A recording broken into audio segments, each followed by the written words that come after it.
예, 아까도 말씀드렸습니다마는 넓게는 전 세계적인 이 평화 문제가 이 시대의 화두고 또 좁히면 개개인의 마음의 평화.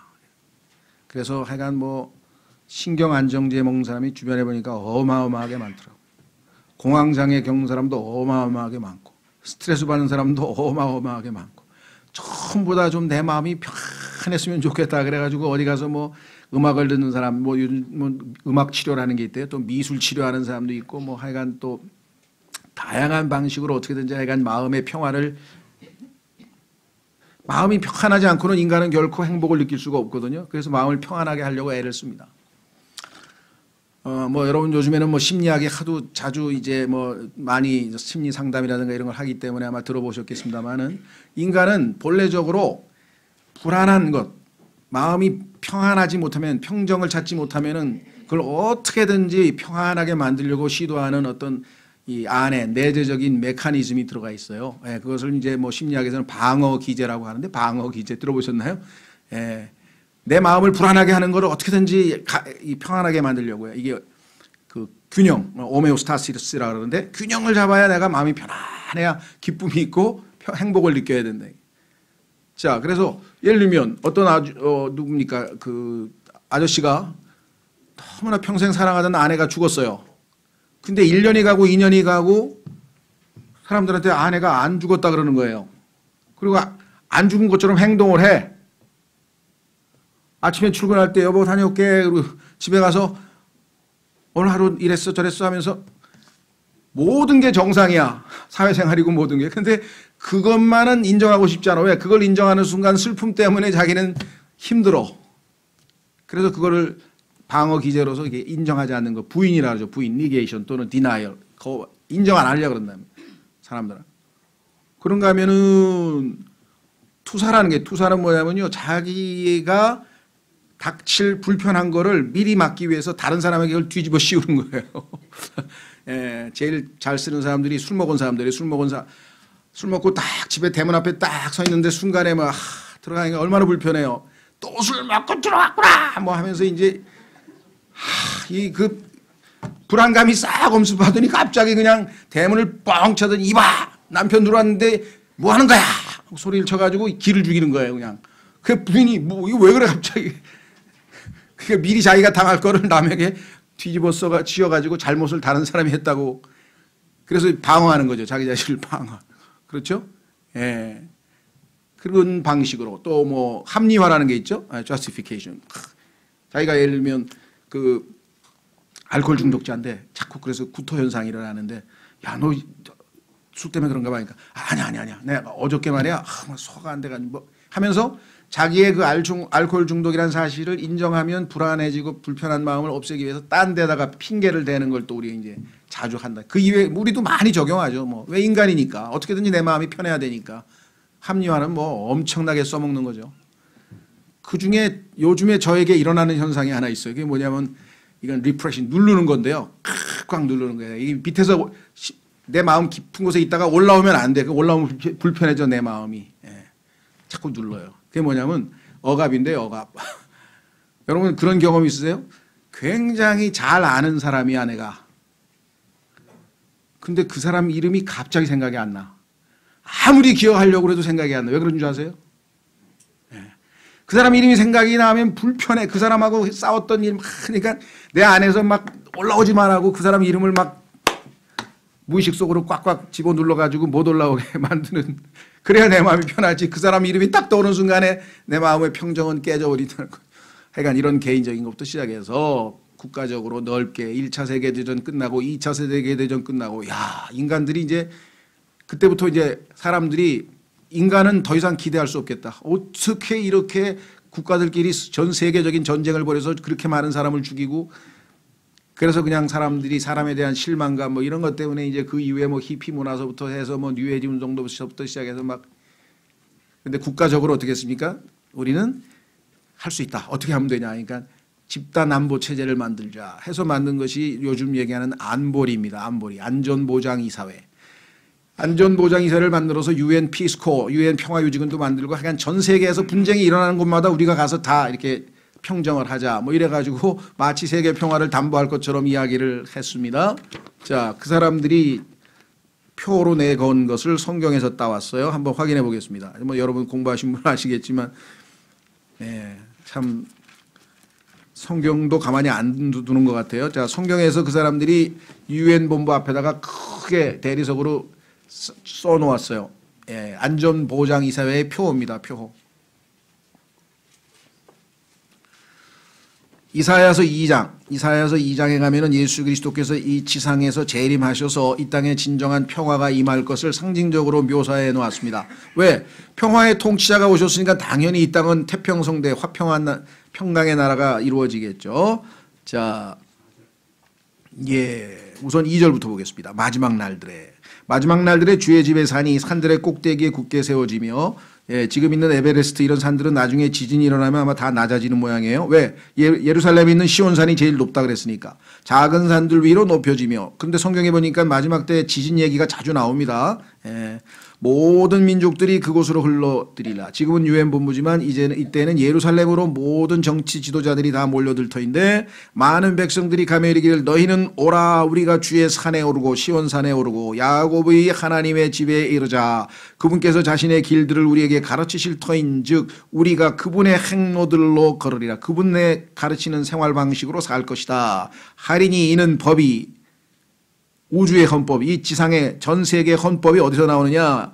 이제는 시온산에서. 이는 법이 시온에서 나아가며 이 법이 마태복음 5장, 6장, 7장이에요. 천년왕국의 헌법이에요. 산상설교라고 알려진 그 유명한 거 잘 읽어보세요. 나중에 지켜야 될 법이니까. 법이 시온에서 나아가며 주의 말씀이 예루살렘으로부터 나아갈 것이기 때문이라. 그가 민족들 가운데서 심판하며 많은 백성들을 꾸짖으리니. 요거를 생략하고 문제는 여기에 있어요.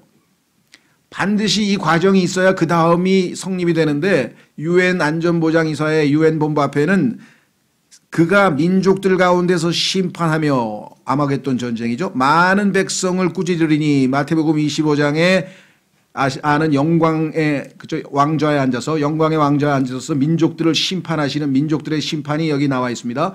아마겟돈 전쟁과 민족들의 심판이 다 끝나서 이 땅을 의롭게 계시록에 나와 있는 것처럼 의로 심판해.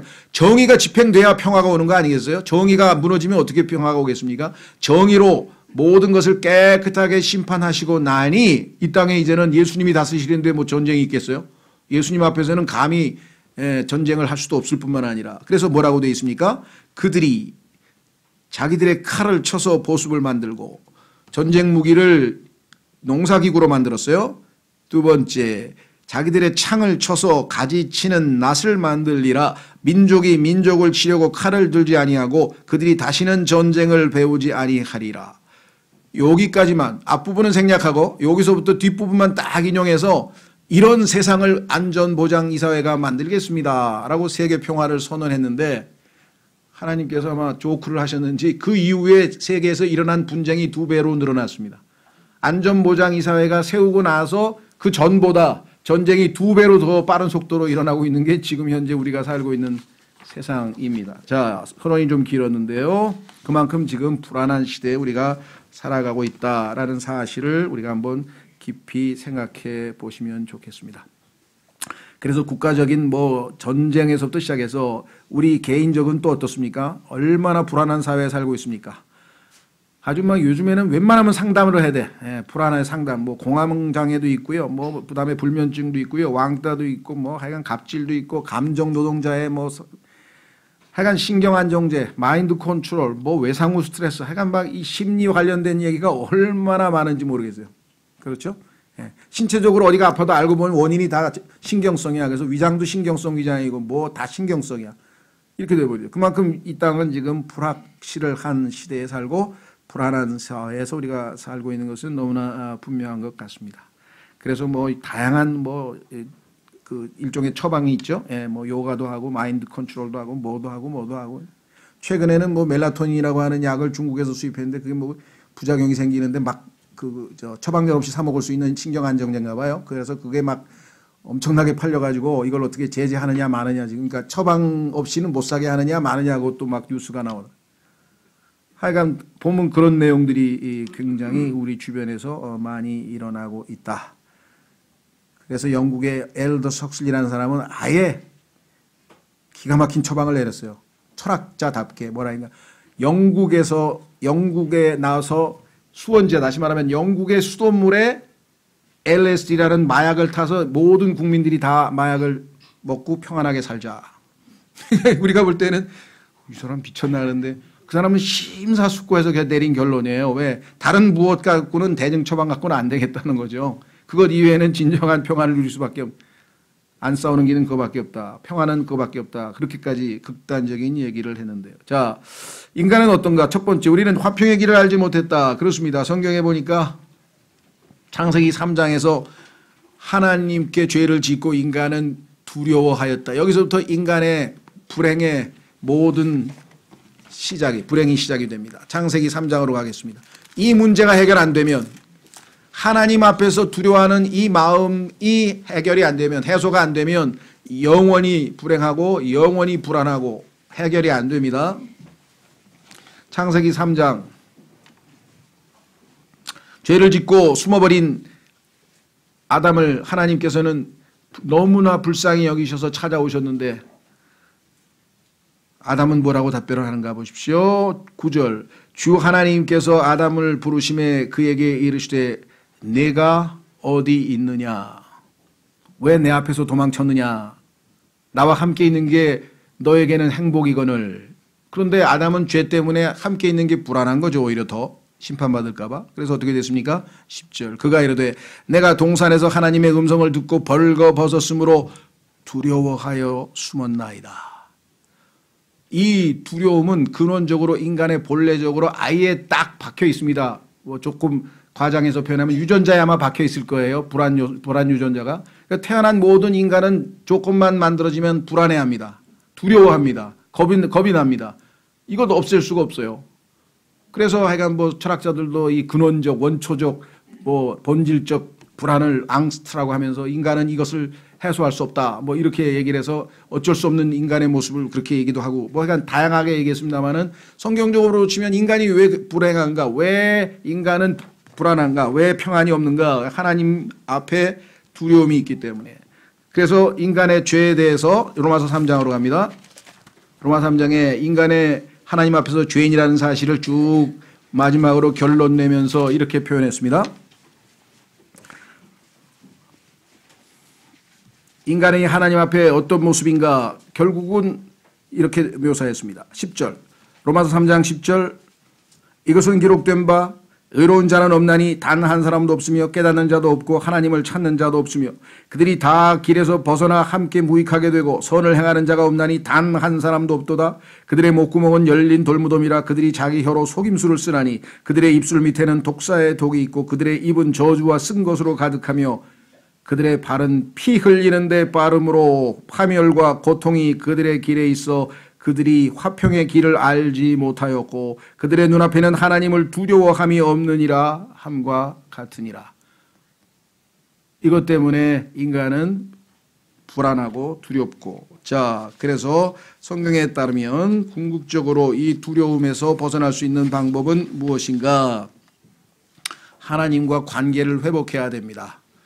그렇죠? 하나님께서 죄를 용서하시든지 죄 문제가 해결이 돼요. 하나님께서 지금 진노하시는 것은 의로우신 하나님 앞에 우리가 불의한 자로 죄인으로 서 있기 때문에 이 문제가 해결되기 전에는 해결 방법이 없습니다. 인간 힘으로는. 그래서 하나님께서 이것을 해결하시기 위해서 자신의 의도 성취되고 인간도 의롭다 할 수 있는 터전을 마련하기 위해서 하나님께서는 자신의 아들에게 이 땅으로 갈 것을 청하셨고 아들이 이에 적극적으로 순종하셔서 인간의 몸을 입고 이 땅에 찾아오셨습니다. 하나님의 아들이 인간의 몸을 입고 이 땅에 찾아오신 분, 그분이 바로 예수 그리스도십니다. 그 예수 그리스도께서 하나님의 의로우신 진노를 우리를 대신해서 받으시고, 그렇죠? 그래서 하나님은 이제 더 이상 심판해야 될 더 이상의 아무런 죄가 없습니다. 예수님께서 십자가에서 우리를 대신해서 그 죄값을 다 치르셨기 때문에 이제 그 아들의 공로를 인정하고 아들을 믿고 받아들이는 자들은 하나님께서는 아무 조건 없이 의롭다고 선포하셨습니다. 로마서 5장 1절. 그러므로 우리가 믿음으로 의롭게 되어 우리 주 예수 그리스도를 통해 하나님과의 화평을 누리는도다. 이 땅에서 진정한 평화의 첫 단추는 하나님과의 화평입니다. 빌리 그레함이라고 하는 유명한 복음 전도자가 그래서 자신의 그 복음 전도하기 위해서 책을 하나 썼는데 그 책 제목이 바로 이거예요. 하나님과의 화평. 그래서 Peace with God. 인간에게 있어서 이 첫 단추가 안 끼워지면 그 다음에 아무리 뭐가 있어도 다 나중에 다 허물어진다는 것이죠. 그래서 하나님과의 관계에서 화평한 관계를 얻는 것은 딱 한 가지뿐입니다. 여기 나와 있죠. 그러므로 우리가 믿음으로 의롭게 돼요. 의로우신 하나님 앞에 우리가 의롭게 되기 전에는 절대 하나님 앞에 당당하게 나아갈 수가 없습니다. 그런데 우리는 스스로 의롭게 될 수 있는 방법이 없습니다. 그래서 하나님께서 의를 선물로 주시겠다 그랬습니다. 그 주시는 선물인 하나님의 의, 예수 그리스도이신 하나님의 의를 믿음으로 빈손으로 받아들이면 하나님은 우리를 의롭다고 인정하시게 됩니다. 왜냐하면 의로우신 아들이 우리의 안에 들어있기 때문에, 들어와 계시기 때문에 그렇게 되는 것이죠. 여기에서 이제 우리는 하나님과의 화평을 누리게 됩니다. 이것이 우리는 첫 번째 단추입니다. 그래서 예수 그리스도께서 이 땅에 오셔서 우리의 화평이 되셨다라고 성경에 말씀하셨습니다. 우리의 화평. 자, 한번 확인해 보겠습니다. 에베소서 2장 10절. 에베소서 2장 10절에 예수님께서 우리의 화평입니다.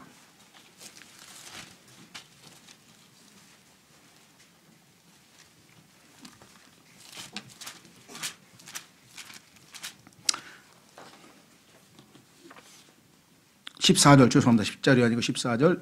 에베소서 2장 14절 보십시오. 11절서부터 보시면 이렇게 되어 있습니다. 그러므로 기억하라. 너희는 지나간 때에 육체로는 이방인이요 손으로 육체에 행하는 할례를 받아 할례자라 불리는 자에 의해 무할례자들이라 불리던 자들이라. 그때 너희는 그리스도 밖에 있었고 이스라엘 연방국가 밖에 있던 외인들이며 약속의 언약들에서 분리된 낯선 자요 세상에서 소망도 없고 하나님 밖에 있던 자들이었으나 한때 멀리 떨어져 있던 너희가 이제는 그리스도 예수님 안에서 그리스도의 피로 가까워졌느니라. 그분은 우리의 화평이시니라. 그분께서 둘을 하나로 만드사 우리 사이의 중간 분리벽을 허무시고. 여기서 문맥에 따르면 이 화평이라고 하는 것은 이방인들과 유대인 간의 예수 그리스도 안에서의 화평을 말씀을 하고 있는데, 여러분도 아시다시피 지금 이 세상에서 가장 최고의 분쟁 지역이 바로 중동이죠. 이 문제 아직도 해결 안 된 겁니다. 그렇죠? 이방인과 유대인과의 불화는 지금 이 세상에서는 해결이 안 됐어요. 예수 그리스도를 믿는 순간 유대인과 이방인이라고 하는 정체성은 사라지고 우리는 예수 그리스도의 몸된 교회라고 하는 새로운 창조물로 바뀌기 때문에 해결이 되지, 그렇지 않고는 이 땅에서 유대인과 이방인의 불화는 결코 평화가 있을 수 없습니다. 마지막 순간에 하나님께서 이 문제를 전쟁으로 심판으로 해결하기 전까지는 해결이 될 수 없습니다. 자, 그래서 우리는 두 번째로 갑니다. 믿음으로 의롭게 되어 하나님과 화평을 누리게 되었습니다. 하나님과의 화평. 이것이 여러분과 저에게 있어서 인생의 가장 커다란 축복입니다. 가장 큰 복. 하나님과 나는 화평한 관계에 놓여 있다. 하나님이 전혀 두렵지 않다. 나는 하나님 앞에 당당하게 믿음으로 그 은혜 앞에 항상 들어갈 수 있다. 요즘에 얘기하는 액세스, 접근성, 접근이 가능하네. 접근 금지. 하나님 앞에 가면은 그 창세기에서 화영검을 둘러친 이유가 뭐예요? 접근 금지예요. 왜? 죄를 지은 인간은, 죄 있는 자는 거룩하신 하나님 앞에 접근할 수가 없어. 접근하다가 다 죽었잖아요. 그렇죠? 예, 신의 사례도 보면은 가까이 오지 말라는데 가까이 왔던 사람 다 죽었어요. 하나님의 거룩하심과 의로우심 때문에. 그런데 예수 그리스도께서 자진해서 십자가에서 죽으시고 내가 곧 길이요 하나님께로 통하는 길이 되셨고, 자신의 육체가 휘장 위에서부터 찢겨지면서 예수 그리스도를 통해서 하나님 앞에 은혜 안에 믿음으로 항상 access, we have access, 우리는 하나님께 접근할 수 있는 권리가 주어졌으니 하나님 앞에 당당하게 들어갈 수 있는데, 아무리 하나님이 두려워도 그 하나님이 나를 벌한다든가 심판한다든가 하는 두려움 없이 하나님은 나를 아들 때문에 의롭다고 선언하시고 의인으로 대해 주신다는 믿음 때문에 우리가 담대히 하나님 임재 앞으로 들어갈 수가 있는 것이죠. 그렇죠? 예. 이렇게 해서 자기 하나님과 화평을 누리게 되면요. 3번에 다른 사람과의 화평을 누리기 전에 한 가지 더 중요한 게 사실은 이제 빠졌는데요. 너무나 당연한 것이기 때문에 웬만한 사람은 하나님과의 화평을 누리게 되면 웬만한 정상적인 사람은 자기 자신과의 화평도 누리게 됩니다. 그런데 조금 병든 사람이 있어요. 자신을 학대하거나 미워하거나 막 자괴감에 빠지거나 그러니까 조금 트라우마가 있거나 뭔가 있는 사람들은 자기 자신을 또 용서 못하는 사람이 있어요. 이런 사람들은 거의 이제 아무래도 이 병원에 많이 가시는 편이신데 이 문제도 왜 하나님께서 자신을 어떻게 가치 있게 존귀 여기어서 아들을 내어주시기까지 나를 사랑하셨는데 내가 나를 미워한다? 그건 어리석은 짓이죠. 그래서 소위 말하는 심리적인 안정과 치유가 일어나는 거예요. 자기 자신을 드디어 사랑하게 되는 거예요. 자기 학대하던 사람이. 그렇죠? 그렇게 되면 이제 다른 사람과의 관계가 회복이 되기 시작합니다. 다른 사람과의 화평을 누릴 수가 있습니다. 이것이 이 사회에서 얼마나 필요한 일입니까? 그렇죠. 나와 다른 사람과의 화평한 관계. 지금 뭐 뉴스거리가 다 뭐예요? 화평하지 않은 일이 터져서 뭐 이 사람이 갑질하고 뭐 어린애가 뭐 욕을 하고 뭐 미투가 벌어지고 뭐가 벌어지고 이게 다 뭐예요? 인간 관계에서의 그렇죠. 인간 관계에서의 갈등이잖아요. 그렇죠. 그런데 그리스도인들은 성경에 보니까 화평의 대사, 평화. 그래서 이제 우리가 예수 그리스도를 통해서 하나님과의 화평을 누리고 내 자신과 화평을 누려서 내 마음이 평안하고 성령 안에서 의와 화평과 희락을 누려서 하나님의 왕국 백성으로서의 어떤 성품이 캐릭터가 조금씩 형성이 되면서 다른 사람과 화평하게 지낼 수 있습니다. 다른 사람은 다른 사람은 화평한 마음 상태가 아니더라도 내 마음이 화평하면 받아줄 수가 있잖아요. 어느 정도. 그렇죠? 자, 그래서 14장, 로마서 14장, 죄송합니다. 12장 18절. 로마서 12장 18절에 가면은 우리에게 이렇게 살 수 있는 방식을 제공합니다. 로마서 12장 18절.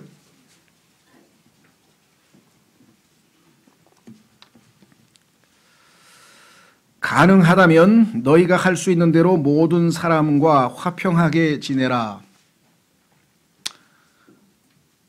하나님과 화평을 누린 사람, 자기 자신과의 평안한 마음을 유지할 수 있는 사람은 이것이 실행할 수 있는 어느 정도의 자격 요건을 갖추게 된 거예요. 다른 사람들과도 가능하면. 불가능한 사람도 있죠. 끝까지 정말 아무리 받아주고 잘해도 그렇지 않은 경우에는 이제 지혜롭게 우리가 피하는 방법이 있어요. 성경에서 보니까 뱀같이 지혜로우라. 갑자기 하나님께서 우리 보고 뱀같이 지혜로우라 하냐면 빠져나갈 때는 빠져나가야 돼요. 거기에 얽매일 수는 없어요. 그러나 가능하다면 하나님이 허락하신다면 우리가 나를 힘들게 하는 사람에게마저도 여기 나왔잖아요. 선을 행하라 돼. 선. 여기 밑에 보세요. 뭐라고 돼 있나? 19절 극진히 사랑하는 자들아 너희 스스로 원수를 갚지 말고 도리어 진노하심에 맡기라. 누가 나를 괴롭히면 하나님께 맡기고 그 사람을 잘 대해주라 그랬어요. 기록된 바 원수 갚는 일은 내 것이니 내가 갚으리라 주가 말하였노라 하느니라. 그러므로 내 원수가 줄이거든 그를 먹이고 그가 목마르거든 그에게 마실 것을 주라. 그리함으로 내가 그의 머리 위에 불타는 숯을 쌓으리라. 악에게 지지 말고 도리어 선으로 악을 이기라. 자, 그래서 대인관계에 있어서의 화평한 관계가 우리에게 이루어지게 됩니다. 자, 그 다음에 네 번째로 가면 문제는 이 세상에 주어진 나의 삶의 여건이 주어진 조건이 너무나 힘들다 이게 녹록지가 않다 이 말. 모든 면에서. 그래서 우리를 불안하게 하는 요소가 엄청나게 많고 염려, 근심, 또는 실망, 낙심, 어떨 때는 증오, 시기, 질투 이것이 우리 삶에 주어진 조건들이다 보니 이 상황에서 우리도 인간인지라 때로는 육신적으로 우리가 이와 같은 고통을 겪을 때가 흔히 너무나 쉽게 자주 접하는 일들이 이것 아니겠는가. 그렇죠? 자, 그렇다면 여기서 벗어나려면 어떻게 할 수 있는가. 그것은 주님께서 주시는 평안으로 우리가 유지를 해야 되고 이 상황에서 하나님께서 대처할 수 있는 방법을 주셨죠. 자, 세 가지를 빨리 찾고 5번, 6번으로 가겠습니다. 성경을 읽으면 그냥 답이 나오니까 14장 27절. 요한복음 14장 27절 예수님께서 말씀하셨죠. 이 말씀을 붙들고 믿는 거예요. 주님이 말씀하셨습니다. 내가 너희에게 평안을 남기노니 곧 나의 평안을 너희에게 주노라. 세상이 주는 것과 달리 내가 너희에게 주노니 너희는 마음에 근심하지도 말고 두려워하지도 말라. 이 세상의 어떤 상황에서도 근심하지도 말고 두려워하지 말라. 내가 너에게 평안을 준다라고 분명하게 말씀을 했습니다. 자, 주셨는지 안 주셨는지 잘 모르시는 분은 기도하시면 되겠죠. 약속하신 대로 주십시오. 약속을 지키시는 분이시죠. 자, 두 번째는 빌립보서 4장. 빌립보서 4장. 이 땅에 우리에게 주어지는 상황은 우리가 염려, 근심을 유발할 수밖에 없습니다. 그럴 때 어떻게 해야 되는가? 그 염려, 근심에 말려들면요, 진이 빠지고 나중에는 그냥 뭐 무기력해지고 완전히 사람이 폐인이 돼버려요. 그렇기 때문에 빨리 벗어나야 되는데 벗어날 방법은 성경에 기록되어 있습니다. 어떻게 해야 되느냐? 우선 빌립보서 4장 6절에 아무것도 염려하지 말라. 아무 대책도 없이 그냥 염려하지 말라가 아니고 뒤에 대책이 있어요. 아무것도 염려하지 말라. 그 다음에 어떻게 하냐? 네가 해야 될 일은 오직 모든 일에서 예외 없이 모든 일에서 자기가 생각하기에 불가능한 것 같은 것도 모든 일에서 두 번째 기도와 간구로 하나님 앞에 기도와 간구로 세 번째 요청할 것을 하나님께 알리는 겁니다. 알려드리는 겁니다. 이러하면서 내가 요청, 리퀘스트 쫙. 문제는 뭡니까? 거기에 감사와 더불어. 그렇죠? 하나님 앞에 감사와 더불어. 이해는 할 수 없어. 내가 너무나 이해할 수 없는 상황이 나에게 계속 억울한 상황이 계속 도무지 납득할 수 없는 상황이 계속 일어난다 할지라도 하나님께서 허락하셨다는 것을 믿고 감사함으로 하나님 말씀대로 그대로 실천하면 6절이 우리가 해야 될 일이고 7절은 하나님이 하시겠다고 약속을 하셨어요. 7절은 그 염려할 필요 없어요. 7절은 왜? 하나님이 약속을 지키시는 분이니까. God cannot lie. 하나님은 거짓말하실 수 없다. 성경에 2번씩 써 있고요. 하나님께서 하신 말씀을 안 이루시겠느냐? 하나님이 자기가 한 말을 안 지키시겠느냐? 당연히 지키죠. 7절 그리하면 6절만 여러분과 제가 순종하면 그리하면 모든 이해를 뛰어넘는 하나님의 평강이 그리스도 예수님을 통해 너희 마음과 생각을 지키시리라. 불안한 마음, 불안한 생각 없습니다. 다 지켜주십니다. 핵심은 뭐예요? 평강. 근데 여기서 평강을 못 찾는 사람들이 있어. 누굴까요? 이해를 뛰어넘는 평강을 주시는데 이해를 뛰어넘어서 하나님의 평강이 오려고 하는데 그 평강을 가로막고 한다는 소리가 이해가 안 됩니다. 하나님. 납득을 시켜달라는 거야. 이해를 시켜달라는 거야. 그 하나님께서 이해는 안 돼. 내가 이해를 뛰어넘어서 너에게 평강을 줄 테니까 나중에 하늘에서 만나서 설명할게. 지금은 더 이해가 안 될 거야. 아닙니다. 이해를 하고 싶습니다. 그리스도인들 보면요. 정말 이해가 안 가요. 저한테 상담 온 사람이 거의 대부분 이해가 안 간대. 그래서 이해를 뛰어넘는 답을 드리겠습니다. 그래도 이해를 좀 시켜달라는 거야. 내가 어떻게 이해를 시켜줘요? 하나님도 이해를 뛰어넘는다 그랬는데. 하나님은 우리에게 이해하라 그러지 않았어요. 믿으라 그랬지. 고난의 어떤 문제를 이해는 했는데 해결책이 없어. 그게 좋습니까? 이해는 안 되는데 해결책이 있어. 그게 좋습니까? 하나님은 후자를 택하시겠다는 거예요. 여기에 왜? 신뢰가 필요한 거예요. 내가 도저히 납득은 안 되고 이해는 안 되지만 하나님의 말씀대로 했더니 진짜 내 마음이 너무나 내 마음과 생각을 지켜주시더라. 세 번째 26장 이사야서 26장 3절 매일매일 여러분들이 실천 적용하면 됩니다. 정신과 상담의 찾아갈 필요 없고요. 뭐 필요한 경우는 가야지 뭐 어쩔 수 없어. 어렸을 때 너무 힘들었다거나 이런 거는 뭐 찾아가서 상담 받고 도움 받는 건 나쁠 건 하나도 없지만 그리스도인이라면 하나님의 말씀으로 치유받는 게 훨씬 더 좋겠죠. 이사야서 26장 3절 주께서는 생각을 주께 고정시킨 자를 완전한 평강으로 지키시리니 이는 그가 주를 신뢰하기 때문이니이다. 생각을 주님께 고정해야 돼. 베드로가 주님을 바라보면서 계속 가면 무리를 한정없이 걸어갑니다. 3시간, 4시간, 5시간 계속 걸어갈 수 있어요. 근데 눈을 딴 데로 돌리면 푹 빠지는 거예요. 우리도 마찬가지. 생각을 주님께 고정하면 불안하지 않아요. 왜? 주님이 전능하신 분이고 주님을 나라에서 사랑하신 분이고 나를 위하여 자기 자신의 아들까지 내어주시는 분이시고 모든 면으로 봐서 뭐 불안해야 할 이유가 없어요. 그렇죠? 예. 우리가 어머니 품에 안겨있는 한 불안해할 이유가 없어. 어머니 품에 안겨있는 아이가 희끗희끗 어머니 보면서 혹시 나 떨어뜨린가? 나 떨어뜨리는 거 아니야? 나 떨어뜨리는 그런 분 봤어요? 그런 그냥 마냥 평안하게 있는 거예요. 생각이 주께 고정되어 있으면 완전한 평강으로 우리를 지키신다고 했죠. 근데 이 생각이 또 이리 튀고 저리 튀고 그놈 내 복수하고 말 거야. 막 복수로 갔다가 막 질투로 갔다가 이 생각이 막 이리 튀고 저리 튀고 어떻게 돼요? 그래서 영적 전쟁은 생각과의 싸움입니다. 마귀도 우리 생각을요. 하나님 생각하면 안 돼. 너는 하나님 생각하면 안 돼. 하나님 생각 못하게 계속 여건을 만드는 거예요. 그냥 막 주변에서 막 어떻게든. 근데 생각을 어떻게 해요? 하나님 쪽으로 가려면 나에게 마귀가 넣어주는 모든 생각들을 다 사로잡아야 돼. 하겠습니다. 고린도 후서 10장. 성경에 답이 다 있어요. 그런 생각들이 집요하게 너를 괴롭히거든 다 사로잡으라 이거야. 그래서 어떻게 해요?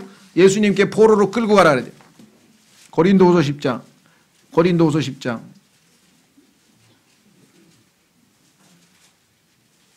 5절. 고린도후서 10장 5절. 우리는 상상하는 것과 또 하나님을 아는 것을 대적하여 스스로를 높이는 모든 높은 것을 무너뜨리고 모든 생각을 사로잡아 그리스도께 순종하게 하며 이렇게 되면 하나님께서 우리를 완전한 평강 가운데 지키신다라고 했습니다. 자, 그 다음에 다섯 번째는요. 여러분과 저의 불순종 때문에 생기는 불안감이에요. 하나님께서 나를 위해서 말씀을 하셨는데 내가 거기에 순종하지 않고 뻗팅기면 마음이 불안해지기 시작하죠. 그렇죠? 자, 한 구절 찾아보겠습니다. 마태복음 11장 28절에 보니까 왜 그리스도인인데 너는 하나님과는 아무 문제 없잖아. 문제 없죠. 그런데 왜 이렇게 너는 마음이 평하지 않은 것 같으니 얼굴에 그렇게 근심 걱정이 가득하고 뭔가 불안한 것 같고 왜 그러니? 이유는 뭐예요? 내가 지금 주님과 동행하지 않고 내 마음대로 살기 때문에 문제가 생기네. 내 마음대로 살면 죽고 나서 하늘나라에 가겠지. 하나님이 거짓말하실 리가 없으니까 난 예수님을 믿거든. 예수님이 나 대신 죄값 치는 것도 믿고 다 난 언제 죽어도 하늘나라는 확실히 갈 거야. 그분은 거짓말하시지 않아. 그런데 지금은 왜 이렇게 불안해? 하나님이 원하시는 것 대신에 내가 하고 싶은 일을 했더니 마음이 불안해지기 시작하는 거야. 스스로 택한 거야. 하나님께서 원하시는 대로 하면 마음이 편하고 기쁘고 성취감이 있고 자아실현도 되고 다 보장해 줬는데 이놈의 자아 때문에 내가 하고 싶은 대로 천상천하 유아독전 내가 내 스타일로 한번 살아보겠다는 거예요. 하나님 잠깐만 계세요. 저 거실에 잠깐만 계세요. 내 인생 잠깐 제가 좀 제 스타일로 한번 좀 살아보고 싶습니다. 그렇게 되면 불안해지는 거예요. 마태복음 11장 28절. 마태복음 11장 28절. 수고하고 무거운 짐진 자들아 너희는 내게로 오라. 내가 너희에게 안식을 주리라. 그냥 왔어. 아무것도 안 하고. 그랬더니 주셨어. 하나님과의 화평을 주셨어. 구원을 받았어. 하나님의 자녀가 됐어. First invitation. 첫 번째 초대에 응했어. 동전을 뒤집었어. 그러니까 두 번째 뒤에 또 초대장이 있네. 하나님의 초대장은 동전 같아서 앞에 초대장을 받아들여가지고 구원을 받고 너무 기뻐서 할렐루야 하고 있는데 두 번째 초대장이 있어. 그게 뭐예요? 29절. 나는 마음이 온유하고 겸손하니 너희 위에 내 멍에를 메고 내게 배우라. 지금부터 배우라 그랬더니 아유 난 그냥 내 마음대로 살고 싶은데 뭘 또 배워요? 너는 거룩한 삶의 방식을 모르잖아. 하나님을 기쁘시게 하는 방법도 모르잖아. 하나님께서 무엇을 좋아하시는지도 모르잖아. 그건 처음부터 다 배워야지. 영적인 세계는 영적인 법칙이 있단다. 육신대로 사는 거하고는 달라. 새로운 삶의 방식을 살아야 돼. 그래서 어떻게 해요? 내게 와서 배우라. 내가 가르쳐주겠다 그랬어요. 문제는 뭐야? 내 멍에를 메고 나하고 함께 가야 돼. 멍에는 짐승 2마리를 T자형의 멍에로 딱 묶어서 같이 보조를 맞추면서 같이 가는 겁니다. 예수님이 오른쪽에 서고 내가 왼쪽에 쓰다 하여간 같이 가야 돼요. 멍에 뭐예요? 십자가 모양 아닙니까? 그러니까 자기 십자가를 지고 주님과 함께 같이 걸으면 하나 둘씩 배워가요. 영적인 삶을 배워요. 십자가가 어떻게 해요? 멍에가 어떻다고요? 여기 보세요. 그리하면 너희 혼을 위한 안식을 찾으리. 내 멍에는 쉬워요? 어려워요? 근데 어렵다고 생각해서 겁먹고 십자가를 안 지려고 그러는 거야. 왜? 십자가는 힘든 거야. 십자가는 힘들다고 누가 얘기했어요? 마귀가. 십자가는 힘들다는 거야. 십자가. 근데 예수님은 내 십자가는 내 멍에는 쉽다 그랬어요. 사실 예수님과 같이 가면 십자가는 예수님이 지고 가는 거고 우리는 옆에 같이 가는 것뿐이죠. 그 다음에 내 짐은 인생의 무거운 짐 같죠. 그러나 내 짐은 뭐라 그랬어요? 가볍다 그랬잖아요. 그러면 쉽고 가벼운데 왜 안 해?